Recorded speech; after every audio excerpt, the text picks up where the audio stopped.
Welcome back everybody, it's Puffster, and today I proudly introduce my brand new invention, and it's called the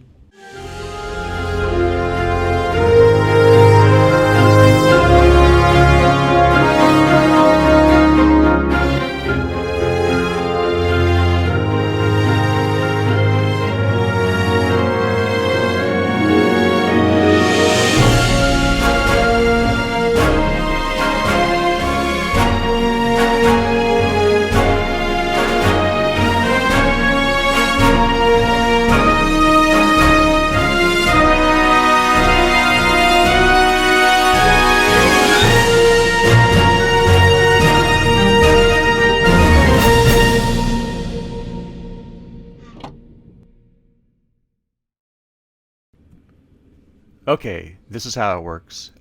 The basic mechanic behind this switch is that a piglin brute is scared of a soul torch.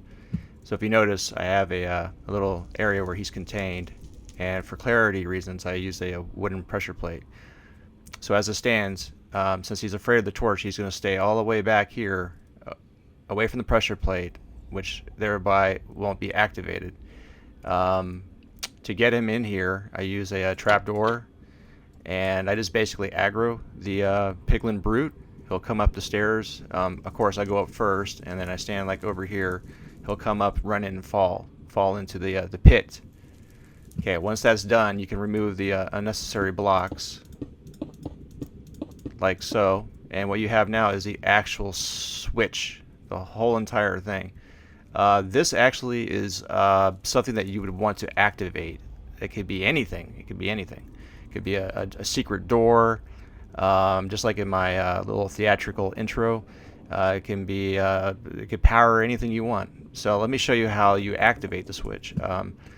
You take a second soul torch and you place it on the bottom block right here. It has to be this block specifically, just like that.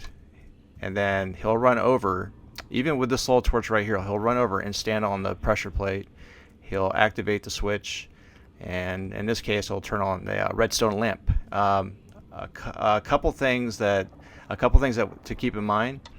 It's good to use a oh, I have this backwards, sorry, let me fix this. It's good to use two comparators as a pulse extender, because sometimes he might step off the plate momentarily and step back on. So you want to keep the signal alive, because if he steps off and you don't have a pulse extender, it'll deactivate whatever you're activating. That's not good. So using a pulse extender just like this is what you want to do. The second thing is, if you put the torch up here, let's say on this block, this would actually work, but the problem is, here, I'll show you, I'll just demonstrate.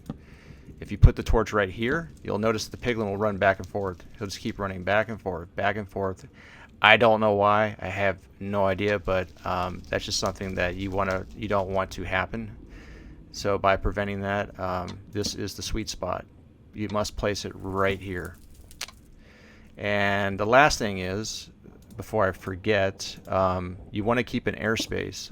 You can have this in a room hidden, right? You want to conceal the redstone, let's say, at least the redstone portion of it.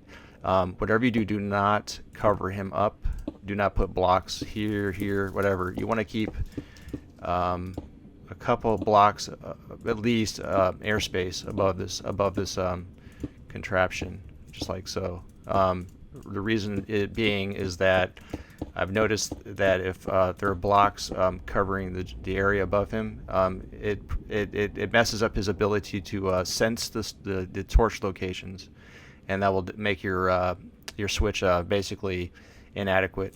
So, anyways, that is the explanation. You will need 14 blocks of your choice. Just make sure that they cannot be destroyed in another by ghasts. 1 pressure plate. I prefer stone. 2 soul torches minimum. 1 repeater. 2 comparators. Some redstone dust. And 1 name tag. Okay, this is how you build the soul switch. First you want to take a name tag in preparation, and you want to name it something. We'll call it Buster.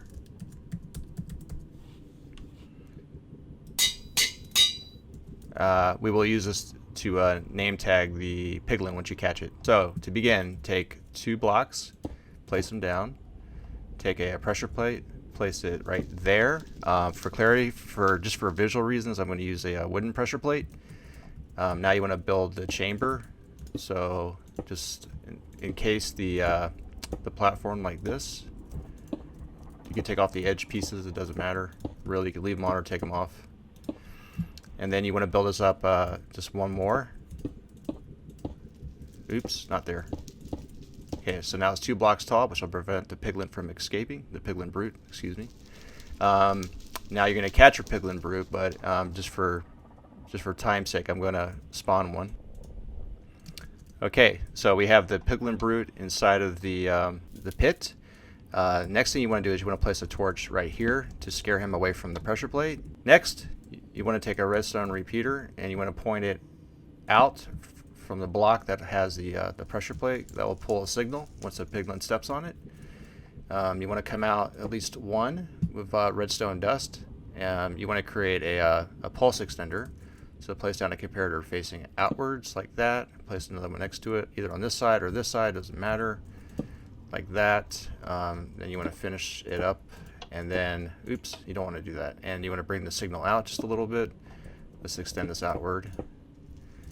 And the next thing you want to do is just basically hook it up to something that you want to activate. So let's say we want to activate a sticky piston. So we'll place that right there. And that is the completion of the soul switch. Okay, now the last thing you want to do is you want to activate it. So again, this is the sweet spot right here. It's the opposite end of the pressure plate, and it's the bottom block. When you put the torch on it, he'll run over and he'll extend the piston.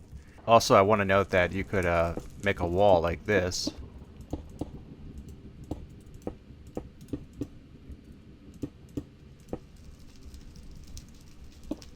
And the redstone can be completely hidden if you just build around it like so. I'm not going to do the whole thing, but you get the idea.